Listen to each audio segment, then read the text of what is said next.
would like to call the school board meeting for August 13th, 2019 for the Des Moines Public Schools to order. Please take the roll. Mr. Barron. Here. Ms. Bradley. Here. Ms. Langford. Here. Ms. Ellsburn. Here. Ms. Delagardelle. Here. Ms. Caldwell-Johnson. Here. Ms. Anderson. Here. The first item of business is approval of the agenda. May I have a motion and a second to approve the agenda? Move approval. Second. Okay, motion by Caldwell-Johnson, second by Delagardelle. Please vote. You can approve the agenda. Motion passes 7-0. Next item on our agenda is approval of minutes for July 9th, 2019. May I have a motion and a second to approve the minutes? Second. Motion by Caldwell-Johnson, second by Bradley. Any discussion or questions? Please vote. Vote is approved 5-0 with 2 abstaining. Next item on our agenda is approval of minutes for August 2nd, 2019. May I have a motion and a second to approve these minutes? Move approval. Second. Motion by Caldwell-Johnson, second by Delagardelle. Any discussion? Please vote.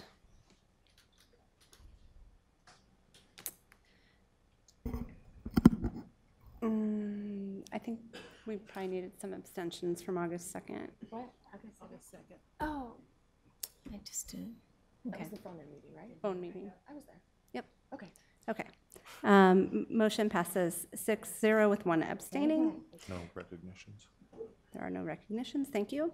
Next item on the agenda are consent items. We allow any person the opportunity to speak to the board for up to 5 minutes following the presentation of an agenda item. If anyone wishes to speak to an agenda item, please go to the information desk to sign up. Remarks must be germane to the agenda, and we ask that you avoid reference to personalities and character attacks, as those types of comments serve no productive purpose.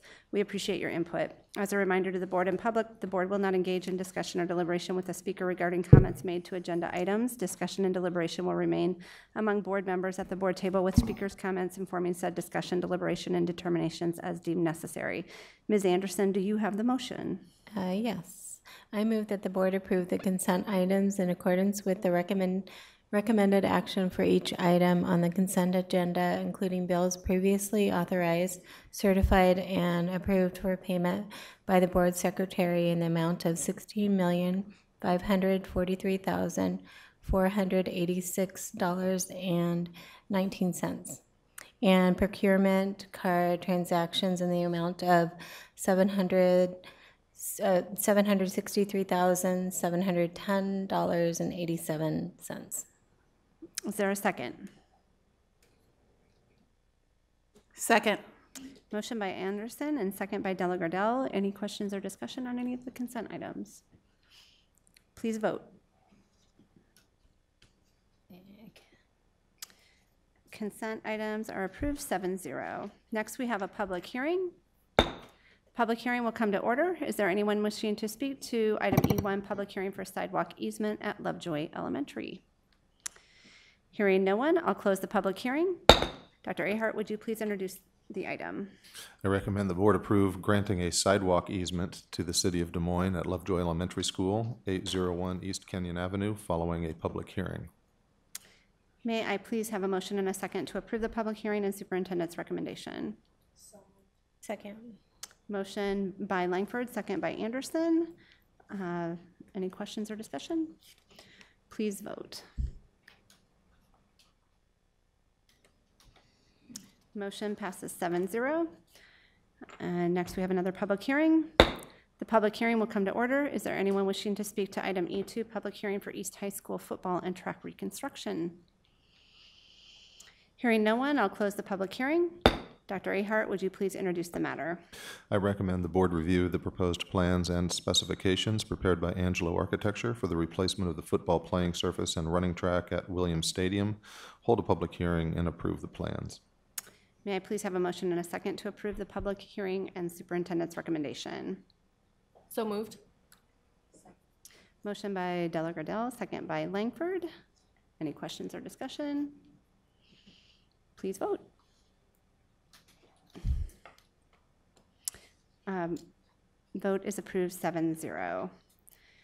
The next item on our agenda is item F1, open enrollment late applications for denial. Dr. Ahart, would you please introduce this item? Yes, the items on F1 are open enrollment applications that were not timely and did not meet any special exceptions, and so are being recommended for denial. Okay, may I have a motion and a second to deny the open enrollment late applications listed for item F1? So moved. Second. Okay, and we do have speakers for this item, and as a reminder to the speakers, state law gives the resident school district authority to act on an open enrollment application within the parameters of that law. This agenda item is part of a district process to complete that action and does not constitute a formal hearing by the board, and therefore the board will not interact with speakers. As stated earlier in the meeting, in regards to speaker comments, discussion and deliberation will remain among board members at the board table, with speakers' comments informing said discussion, deliberation, and determination as deemed necessary. The board has been provided with all documentation given to the open enrollment office regarding each individual case number on the agenda. The first speaker I will call is Angie Breeding.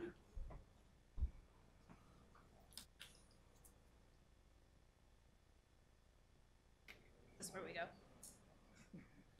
Do you just want us to tell you why we think he needs to be open enrolled? Okay.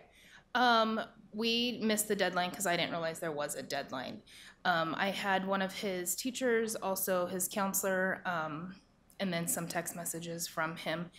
He came from a very small school in 2 weeks, which is a very large school. That caused a lot of anxiety, which also caused cutting. We're on a wait list for everything.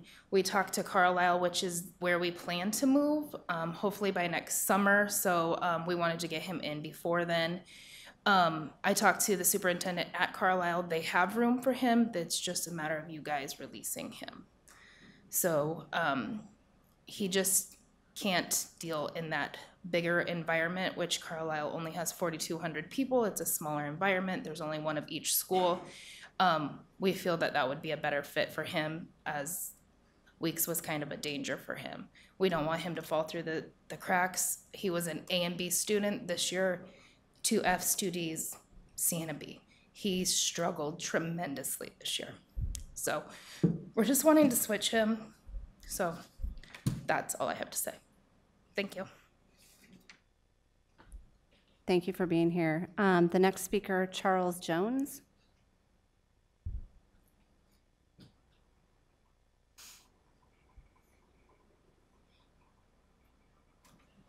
Good afternoon. Thank you for the opportunity to come before you, but most of all, thank you for your dedication as a board to Des Moines Public Schools. My name is Charles Jones. I am a employee of Des Moines Public Schools going on 16 years. And our son is a student here in Des Moines Public Schools. The past 3 years, he has experienced some severe bullying at his school, which caused some damages, preventing him to be able to continue his competitive swimming, bruising in his face, his body, and also his ability to be confident in school. He has a counselor that he's worked with and has worked with the teachers here, and she has written a recommendation also as we made our decision for him to be able to move out. We tried to get into other schools with another school within Des Moines Public Schools, but they were full, and our decision was to move him to West Des Moines Schools. I hope you understand, as a parent, you'll do anything necessary to protect your kids. I, as an employee, do everything necessary to protect other people's kids. This is a decision my wife and I have come to. My son has had night terrors to go to school. He's made up every excuse possible not to go to school. His teachers have recognized it and called us, saying that we've seen a difference, a drop. He's a bright kid. He's a great reader. He enjoys math. He's been a competitive swimmer since he was 4 years old. It's not perfect. No kid is. No one is. But we want to make sure as parents that we're giving him the utmost opportunity to receive an excellent education. And at this point, we don't feel that's going to happen. We need to give him, along with his counselor, feel that a new start will give him new confidence so that he can start over and engaging with new friends, new teachers. And as we make that transition, we would just like to get him into the school district now. So as we make that transition, he would have already had made the transition and be there. So I'd ask that you approve the application for open enrollment to West Des Moines Schools for his mental, physical. To let you know, we've already received individuals that have attacked my son, threatened him because they knew he'd be going to the next school. So that's a fear that he has, knowing going to the next school, that they've already said that they'll attack him again. The last time he was attacked, it wasn't anything he was able to do. This individual attacked him in an MMA style, knocked him on his stomach, beating him in the face. If you have kids, grandkids, next door neighbor kids, to hear a story like that is pretty terrifying. To be an employee of the school district knowing that that's something I don't allow to happen on my watch was a hard thing to see when my son came home. So we want to do everything possible to make sure that he doesn't have to meet up with those individuals in the lunchroom, in the hallway, and the classroom. And I understand in 15 years that you can't watch everything that's going on. And due to the fact that I know that I can't expect that the teachers and those hall monitors are going to be able to do a 100% job of making sure that he doesn't end up being exposed to those individuals, because information slips through the cracks, maybe not sure, and then that's things can occur. And we just want to ensure that his educational safety, wellness, physical wellness, mental wellness is intact by being allowed to move. Thank you very much for listening to him.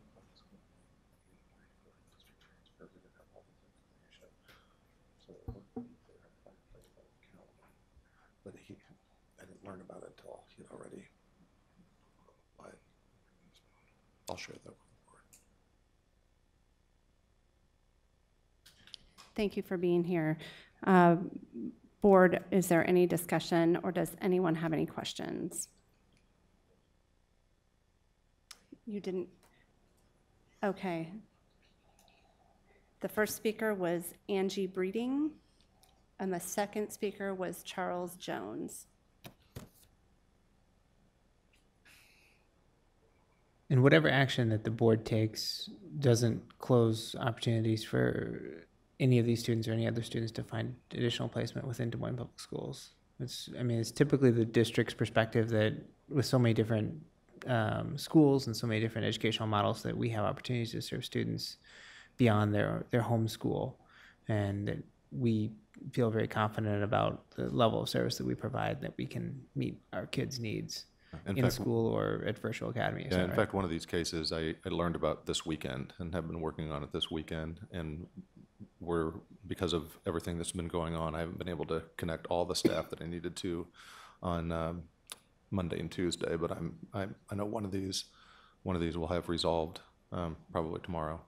The other one I'm going to look into in more detail. Thank you. Thanks, Rob. Any other questions? Okay, we have a motion by Delgardelle and a second by Anderson. Please. I'm going to get there. Motion by Delgardelle, second by Anderson. Please vote. Motion passes 7-0. To the speakers, thank you for coming to speak on behalf of your student this evening. Open enrollment is governed by the Iowa Department of Education and regulated by state law, which provides parameters each district must use when making decisions regarding requests for open enrollment. The Iowa Department of Education instructs each district to determine whether it has the capacity to meet the student's educational needs. Regarding your request of open enrollment out of Des Moines Public Schools, it has been determined that the Des Moines Public Schools can meet your student's needs, and therefore the board has voted to deny the request. Associate Superintendent Matt Smith will follow up with you now, and a representative from the DMPS Open Enrollment Office will contact you within 24 hours to discuss further options, including those opportunities within our school district that can meet the needs of your student and continue to support their growth and achievement. Thank you again for being here this evening. Next on our agenda is item F2, open enrollment appeals for denial. This also is an item, I'm going to wait for Tom to introduce it.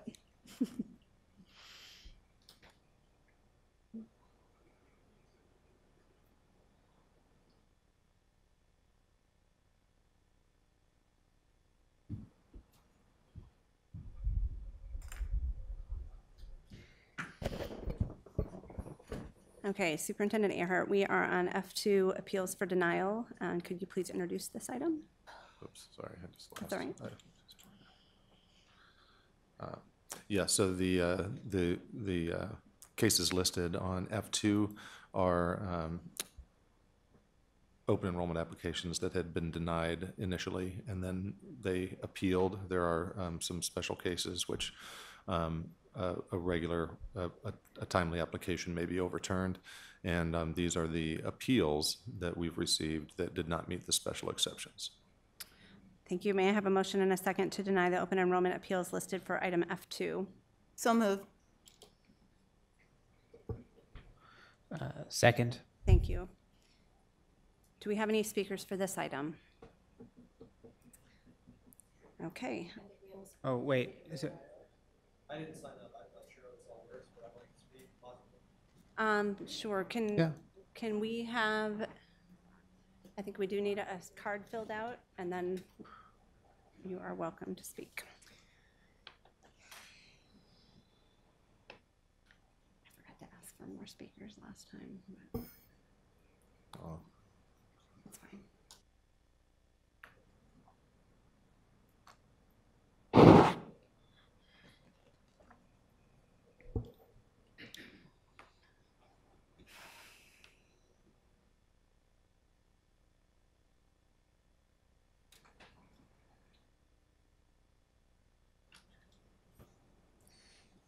Thank you. Okay, Aaron McKay, please go ahead and state your name and address for. My name's Aaron McKay. I live at 6207 Southwest 2nd Street, which falls in the South Union School District. My daughter was denied transfer or open enrollment privileges based on the late enrollments. We had a custody issue, and it just got resolved on July 30th. You guys have copies of court recommending her to be open enrolled and transferred out. You have it from DHS as well, and you should have one from her therapist as well, saying best benefit for her would be to go to a smaller school, which is Carlisle. And ultimately, like, I want to point out that she has friends, she has family, and ultimately she has a support system there that she would not have at the Des Moines Public Schools. And to be honest with you, the information speaks for itself. It would be the best in her interest, our interest, and everybody's interest for her to be open enrolled. Thank you. Thank you.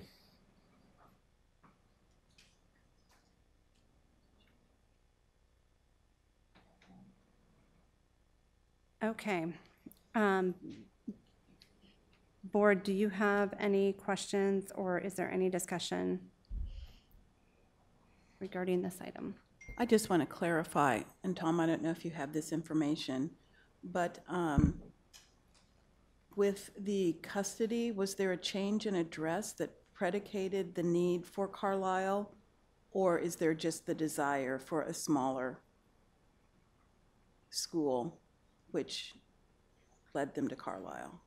You know what, I don't know that without following up directly Okay. with Dana and Eleanor, which I have a note to do Okay, thank first thing you. in the morning. Thank you. Okay. Any other questions? Okay, we have a motion by Terry Caldwell Johnson, a second by Rob Barron. Please vote.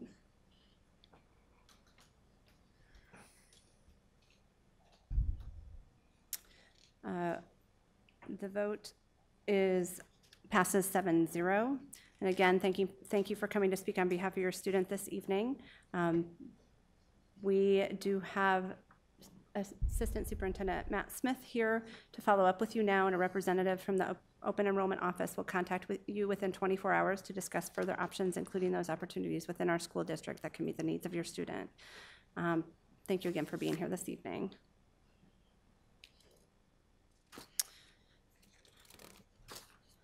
The next item on our agenda is item 3, student expectations policy revision. The student expectation policy has been revised to align with the newly adopted SMART goals and our SEL priority. We did discuss this at our last meeting, but wanted to leave it as a separate item, so we would have the benefit of full board opportunity to discuss again if needed prior to action. So I'll take a motion in a second to approve this item. Move approval. Second. Thank you. And then open it up for any discussion or questions.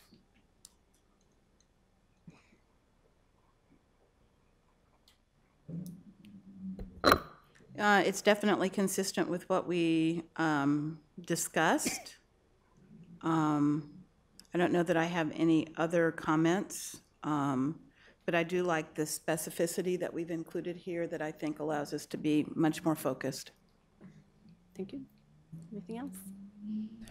I was going to say, I appreciate moving towards a SMART goal format, which I think keeps us more clear to our community of what the expectations are for our students, as well as I think it helps to direct Tom's work probably in a more specific way that's probably helpful for him and the conversations that we have at the board table. So I'm really pleased to see that we're going to be starting to measure ourselves in this way. Mr. Barron? I agree. I think we've got good goals. I think we followed a good process. I look forward to sticking to them for a few years and seeing if we can drive improvement and find that efficacy that I think all board members are always looking for in these roles. I want to note that so I'm joining the board of United Way of Central Iowa in September, and one of their top goals is to increase third grade reading in the 3-county area that they serve, and their goals are targeted to 2020, and so now they're trying to figure out what that next iteration of that looks like. So I'll look forward to kind of sharing the goals that we've set out, because it's not done. They may reach their goal, and we would be a big part of that if that did happen. But if that's something that you wanted to continue to pursue, to know that we've put such high priority and such a very visible mark for success out there on this is key. Agreed. Thank you. Anyone else? Okay. And we do have a motion on the floor. With no other comments, please vote.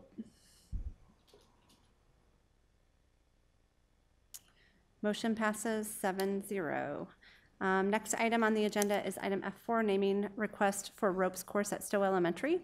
We had a subcommittee review this item since our last agenda to make a recommendation. So Ms. Caldwell-Johnson, would you mind giving the overview of that?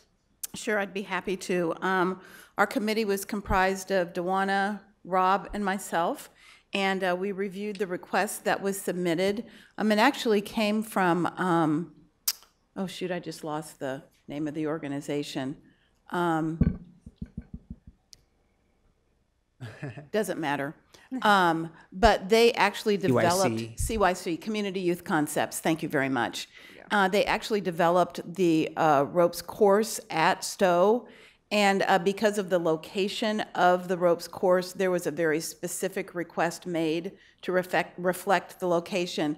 We found it a little odd that we really weren't naming for an individual, so it sort of took us a little off course, because typically we're reflecting back on an individual, their qualities, et cetera, and that didn't allow us the opportunity to do it. So we sort of just went with the recommendation, recognizing that it definitely fit the location of the ropes course and was consistent with the request that was made by CYC. Great, thank you. And I'd be happy to advance the motion. Great. So we have a motion by Caldwell-Johnson. May I have a second? Second. A second by Anderson. Is there any discussion or questions for the committee or anybody else? Thank you, committee, and please vote. Motion passes 7-0. Next item on our agenda is item F5, 2020 DMPS legislative priorities. This is a discussion item. Dr. Ahart, would you please give some background regarding these recommendations or? Yeah, so what I'm recommending are, as you see there on your attachment, three specific, relatively specific legislative priorities, but as sort of a preamble to that, a note to adequate supplemental state aid. That's not something that we've sort of trumpeted as a DMPS specific priority, but certainly now that we're in nearly a decade, excuse me, a decade of record low supplemental state aid, it may be useful to beat that drum a little more loudly in conjunction with all the other organizations who are trying to work on getting adequate state funding, but then to really drill down to the three bulleted items.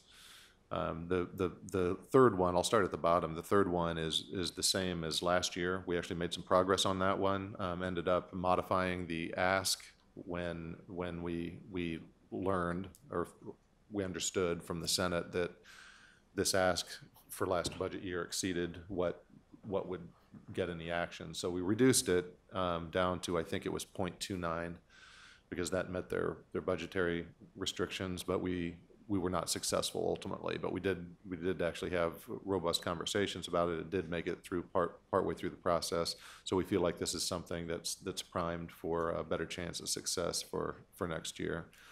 The next one up, the middle one, increase funding for 4-year-old preschool students in need. We made this one a little bit more. I'm recommending a little more specificity here. Reduce the cliff effect by providing half-day preschool for all students, as we do now, but address that cliff effect, which prevents many of our families from taking advantage of the half-day preschool because they're unable to provide transportation and or services for the other half of the day, which prevents them from taking advantage of the half-day.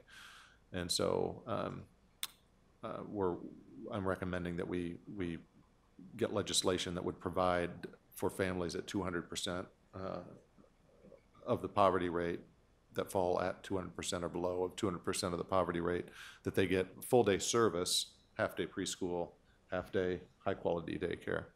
And then the top one is something we've talked about quite a bit.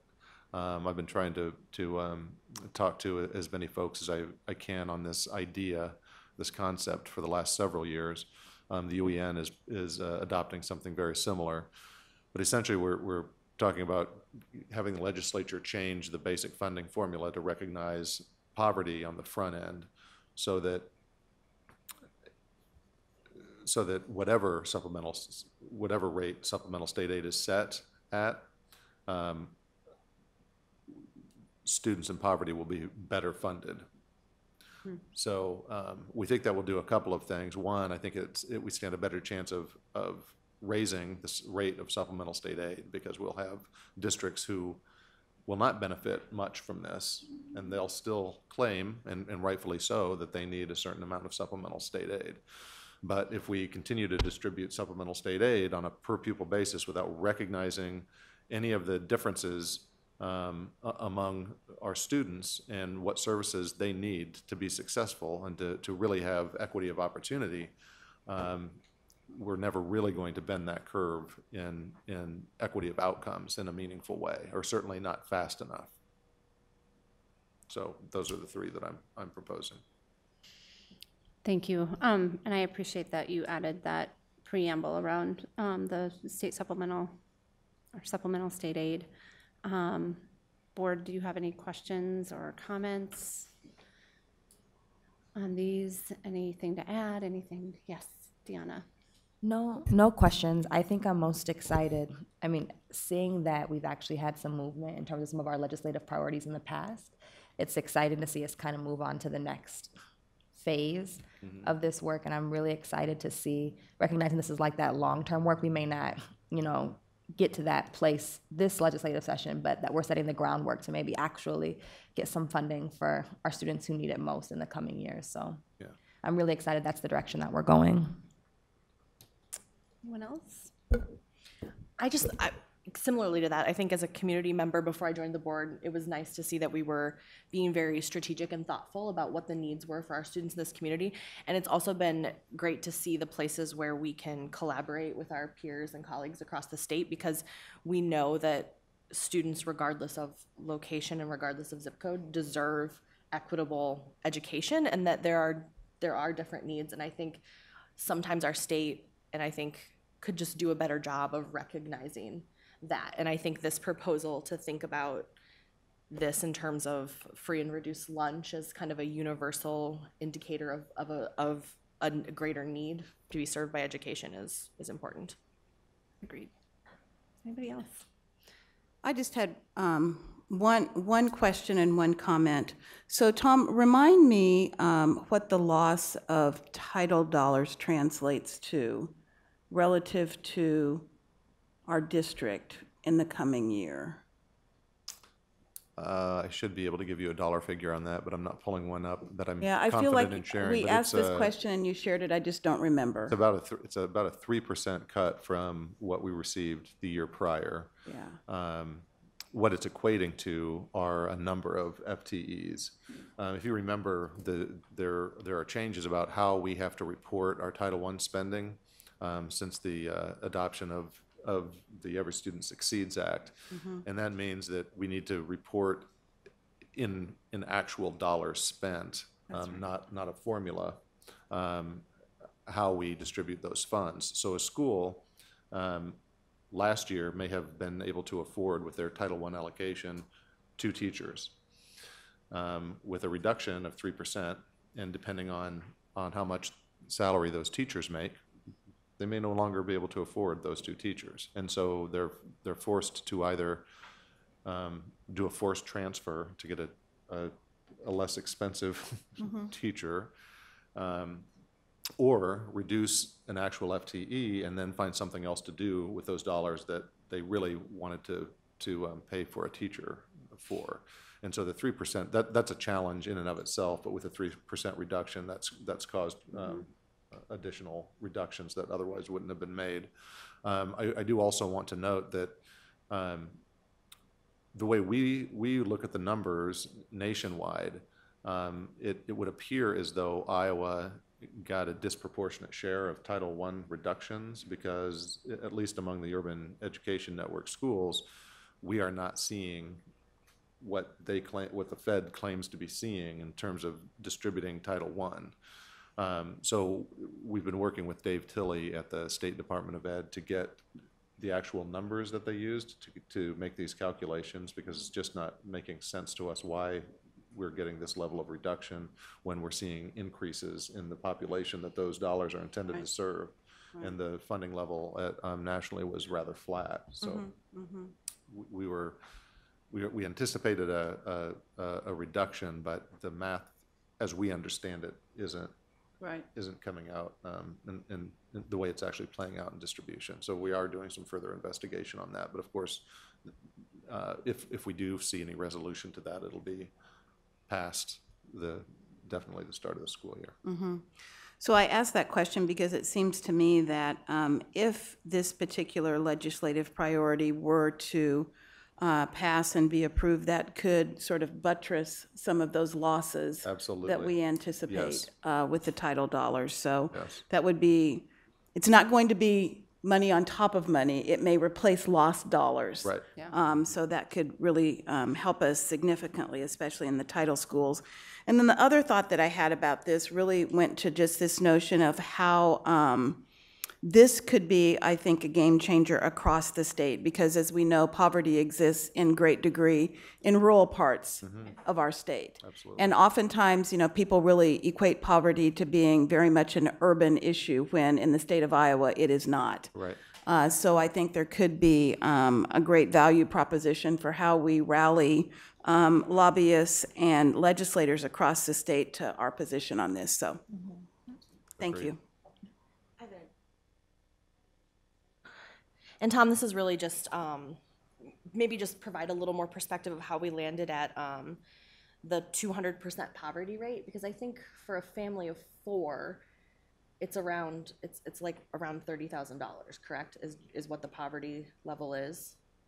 if I'm, I mean, I don't know what it is exactly. I do know, though, that the federal poverty rate does not, that even if you're slightly above that or at that, that's not adequate oftentimes for families. Right. And so I'm just curious why we landed at the 200% instead of saying we should be taking care of this for any student or family that falls at the poverty line, instead of it having to be that they, and or am I understanding how 200% works in this? It's not that it's like half, it's that it'd be double it, twice it. Twice, Okay, yeah. that's just my, And that's in reaction. for the record, for folks at home, I'm an English teacher, I'm not teaching anyone math, so. You know, the federal poverty rate hasn't changed for some time, and, Yeah. and it would seem that we're overdue for making that correction, because if you look at being if you're twice the poverty rate, if you earn twice the, if your household has twice the income as a family that is at that poverty rate, You're still not, you okay.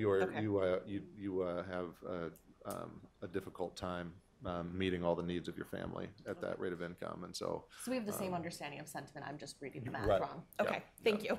I would also add that in the most recent legislation that United Way has been promoting, they've been focused on 200% of poverty as well. So it's consistent with other people who are doing work very much in the same vein. It's nice when our community when we can be in a chorus with our community partners. Right. Anyone else? Then these will be in our next consent agenda for adoption. Okay, next item is F6, our board work plan, which we go through at each meeting as part of our process in accountability and practice of integrity, and I'm going to turn it over to Ms. Delagardelle. Yes, I think that as far as updates, I don't think we're probably meeting with our city council anytime soon. Or do you have any update for us on that, Tom? I don't know if we've Not a meaningful really... one. Okay, thank you. External monitoring, I believe the board discussed, was that at the last board meeting? Okay. We did, and Deanna has offered that she's, no, wait, It was a committee. It was a committee. Okay. yep, We haven't done Okay. much around that. I was thinking the That other was thing. something different, yeah. But that's not Okay. on here. And we finished up and finalized process map vacancy at the last meeting, correct? Yes, which that's the thing I was thinking about, that Deanna offered that she'll put together documentation, as will Terry, an FAQ document That would be to be great. filed. And our KPI review, I think we're I think that's probably going to be part of our work session discussion as we go through monitoring and so it's kind of an ongoing. ongoing, and I think we'll probably talk, our discussion in our work session will lead us more in that direction again. Yeah, and as far as the treatment of employees, I know that's something we've wanted to set a work session around, what we'd like to see in the report. So Cindy, do we want to put it on for us for agenda planning? Well, and that's actually one of the reports that was pulled from the agenda today. Yeah. Regarding and around probably some questions that need to be answered as far as when we expect what and what we expect. So I'm not sure Okay, Yeah. how that needs to work. okay. And if that's something that we can talk about in agenda planning, or if that will also be, that can also be perhaps part of this work session discussion. Okay. And so then our goal progress measures and our limitation progress measures around social emotional learning are also, will that be a work session that we'll do coming up at the very bottom? I'm guessing that was added at the end of last right, meeting. Yeah. because you all have those. We just need to make sure you have the goal progress measures for the new goals already. And the limitations progress measures are in process. So once those are set, the board just needs to adopt them. Okay. And so it's just a note to remind. That's Okay. what I added Okay. there. Well, that takes us to the bottom of our list. Does any board member have anything that we should be adding to our to-do list? So I think I'm going to hand out what Lori handed out at the end of the meeting the other day, or on Saturday. Kirsten and Terry and Tom and I talked with Lori after our work session on Saturday. to talk about the future implementation, their coaching process, and what to expect. So handing this out, there will be, this is from Lori, about what will be expected. Can I have that, actually, if you don't mind? Thank you. Thanks. So some of these items might be things that we add to the work plan or not, but I just wanted to take the opportunity to relay this information to the board.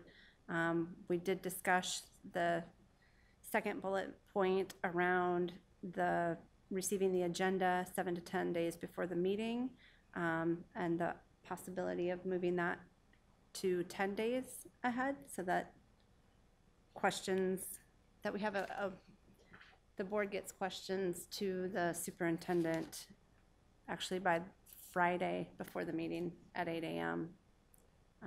Just to give more opportunity for the superintendent to answer those questions. So that's something we'll need to discuss. Otherwise, I guess I will, and that's where that goal progress measures need to, that by the end of September bullet is where that goal progress measures, board limitations, limitation progress measures are in place and adopted. So the goal is to do that by the end of September, which is that line item added. So I'm going to leave the rest of that for you all to review, and I guess can ask questions as you need to, either now or in work session. Yes. We did talk a little bit about trying to get things calendared sooner versus later so that we could plan accordingly. Mm-hmm. So that's right. Yes. Discussing this to get on the calendar now, or are you saying you want us to look at this and we'll come back at a later time to discuss? So what I can tell you, and chime in, anybody who was also in that, Kirsten, Tom, and I are going to, in agenda planning tomorrow, talk about how to facilitate that meeting, because we actually added vice chair to that list as well, so that as I transition out, Kirsten can transition in. So we're going to talk about that tomorrow on how to accommodate those meetings between Lori and us. The agenda, I think that is something that Tom needs to, the agenda receipt by the board was something that you needed to kind of flesh out as far as making that possible. Right. Okay. And when so do we want to know when we can expect it? Maybe we should know when we can expect that, or we can talk about that tomorrow. Does the board want to talk about this right now? Do you have questions? What? I'm so sorry. I think I'm just I need some clarity. So this is, you all met, Tom, Terry, Kirsten, Lori. This is just, we're talking about our schedule for future implementation. And you're wanting our feedback and thoughts about it, and you all are meeting tomorrow to discuss what pieces regarding to this. Actually, I don't think we are meeting tomorrow. At our next agenda planning, whenever that is, we are going to talk about bullet 1, because that's a scheduling matter for the chair, vice chair, and Tom. Yep.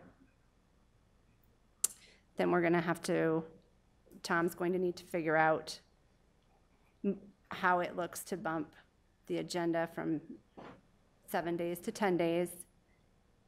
If that happens, the board is going to need to change our policy around agenda receipt and around questions submitted. Got it. So there's a couple action items that will have to come from the board out of these suggestions. And so you all want to meet and talk a little bit more about the transition. Right. In terms of some policies that need to change. Right. Regarding these. And yep. And so once that happens, we can bring that back. Once our goals and once our goal progress measures and all of that are done by the end of September, and and any changes to the monitoring calendar that might come, given a potential change in agenda release, because that might change data availability. So the monitoring calendar might have to change. That would be brought to the board to be adopted. And then those last two bullets under by the end of September, board time tracking will begin, which means Lori's going to be watching every one of our meetings and tracking the amount of time we spend talking about student outcomes and the amount of time we don't. So that we can, and then she's also going to start tracking board, it says board staff time tracking will begin, and I believe that is a matter of her getting information from Tom regarding the amount of time spent by staff in prepping for each agenda and translating that into staff time into money, so that we also understand that impact as well. Got it. Does that make sense? And then by November, we'll complete our first quarterly tracker, which essentially is a quarterly self-evaluation of the board, which we've talked about. And the coach will meet with the board to review. So that'll probably be that first meeting in November, so that it happens with this sitting board. Got it. Okay? So when are we looking at changing when the board receives the agenda packet? Is that what we have to decide? Yep, we're gonna have to decide that by the end of September, it looks like. Okay. And Tom will need to, I need to work through some things with folks involved with putting those together to make sure I don't overpromise. Got it. Okay, so we're probably thinking September for that change. yep.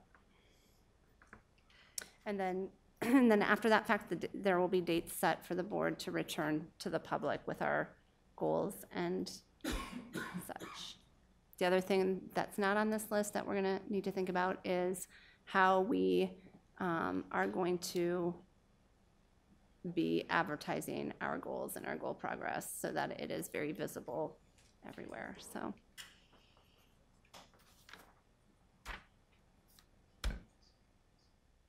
Does that all make sense to everyone? Sorry, I should have just gone through that from the beginning, but I was thinking it would be reading to people. It might have been just easier to begin with, sorry. Nope, that makes perfect sense. Okay, so does anyone have anything else that we need to, I think this is a lot of things, but I think we're good. if there's something else that we should be thinking about. Okay, thank you. Thanks, everyone. Next item is, are the information-only items. We have the preliminary plans for various school improvement projects for your review.